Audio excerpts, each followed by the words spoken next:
Hello, Hotel Goddess here. I woke up this morning and I was thinking about the trip I was just on, and I was thinking about what makes somebody a good traveler, and really what makes them a good traveler for me or for you. So I came up with some things. And there are 6 main things that are really important that you're compatible on. So, number 1, and this should go without saying, is that you can both afford the same trip. There's nothing worse than going on a trip with someone who's broke. And broke is relative, broke compared to you.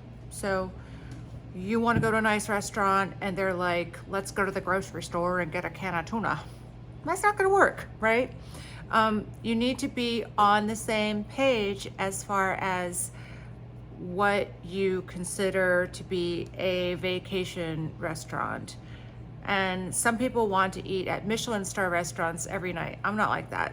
Some people want to get food from the grocery store. I'm certainly not like that at all. I want room service. I might not even order room service, but I want it there. I'll probably use Uber. Anyhow, so that they can afford it, that they can afford the same hotel. I've traveled with people who are rather well off, but they're very cheap about hotels. And so they're always staying at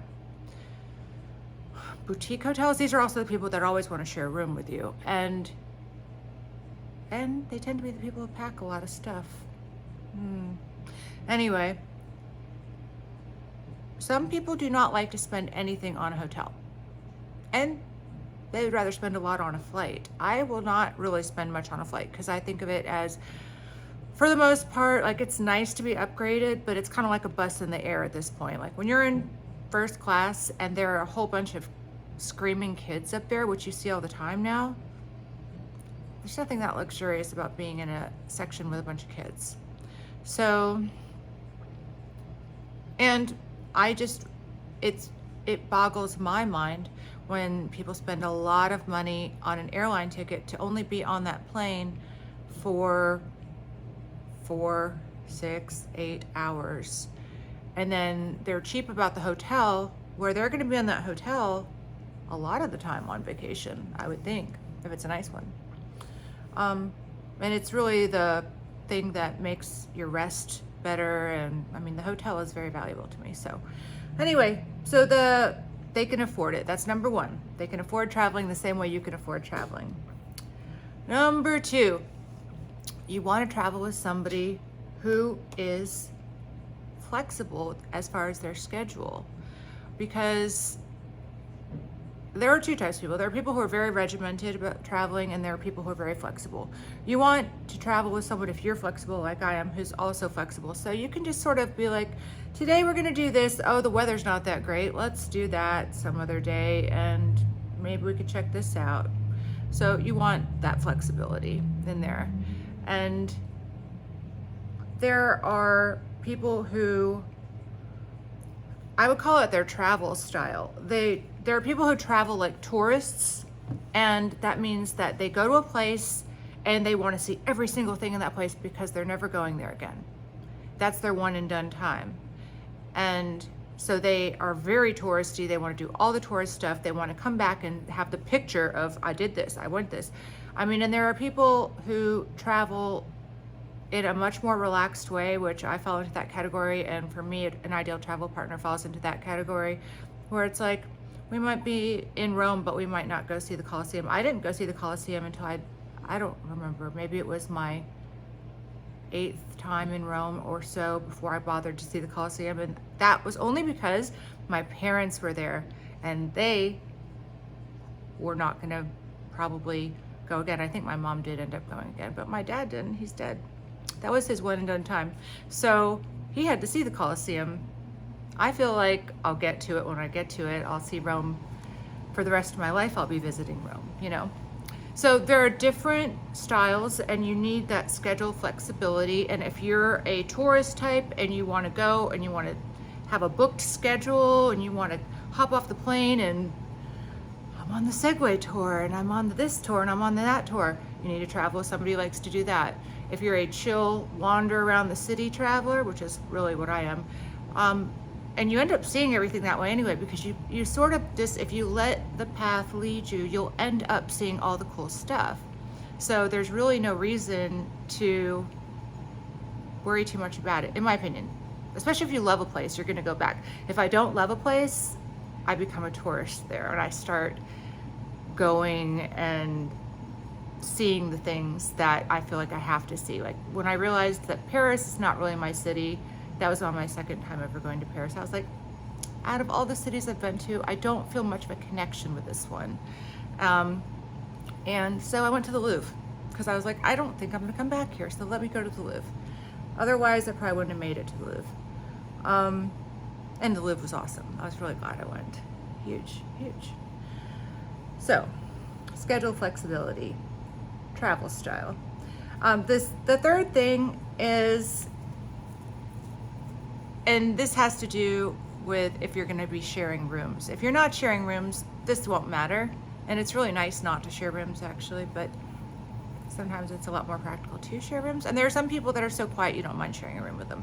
So if you're gonna share a room, you want a quiet sleeper, no snorers. And by the way, if you are a snorer, there's hope. A lot of people have cured themselves by doing this mouth taping thing. They just put a light piece of tape over their mouth and it forces them to breathe through their nose, which mouth is for eating, nose is for breathing. That's what you're supposed to do, is breathe through your nose. So it's pretty cool to think that just tape over your mouth can fix the snoring issue, and that could make you a much better travel partner if you don't snore, and a much better partner in general. I mean, it could be the difference between having a dating life and not. So you want them to be quiet, you want them to be a minimal packer, and neat. Minimal packers do tend to be neat. People who bring their whole wardrobe on vacation, they also tend to be slobs. That's what I've noticed. They might not be slobs in their home. They might be very neat in their home, but they will have their stuff like it exploded all over that room. And for me, if I'm in a hotel, I'm very much in that hotel for the peace, quiet, calm, tranquility, zero clutter of the space. The last thing I want to see is someone's 5 outfits they might wear that day on the bed, and their 20 bottles of full-size products in the bathroom. And I mean, I sound pretty judgmental right now. Yeah, but it is an amateur move to bring full-size things and to bring too much clothing. And I did it for a long time. I don't do it anymore. In fact, last time I traveled, I brought a couple things too few, as in I did bring stockings, but I didn't bring leggings. And I brought some sweatpants, but it wasn't the same. So I had to actually buy something to replace that. So now I might be an underpacker, but there's something about just having your carry-on luggage, and you could use carry-on luggage for a months-long trip. I swear to God, you could very easily. Because if you really need something, the hotel will have it, or you can buy it. So there's no reason to overpack. And if you're gonna share a room with someone, you definitely want them to be a minimal packer and neat and keep their stuff in their space. Unless you like a mess, then a messy person could be fine for you. And maybe 2 overpackers would be compatible together. I don't think so though. I just don't think so. You also want a person who is a low stress person. Low stress person that's our number 4. A low stress person is a person who does not get flustered. They might be a little moody if they haven't had their coffee. They might be a little quiet sometimes, which is good. Quiet is good. But they're not freaking out, having hissy fit. When you see an adult and their face turns red and they get flustered when they drop something and they're having that kind of thing go on, if you see that in person one time, don't travel with them. Don't. Because you'll definitely see it when they're traveling. If they can't handle stress in regular life, they're not going to be able to handle it traveling. And there's nothing that could ruin a trip more than being with a person who stresses out. I mean, really. So avoid that. So low stress person. That's number 4. And I'm going to add with the low stress person that also you want someone who's an easy person, as in not someone who talks nonstop. I mean, I know I'm talking nonstop here, but that's because this is a video. But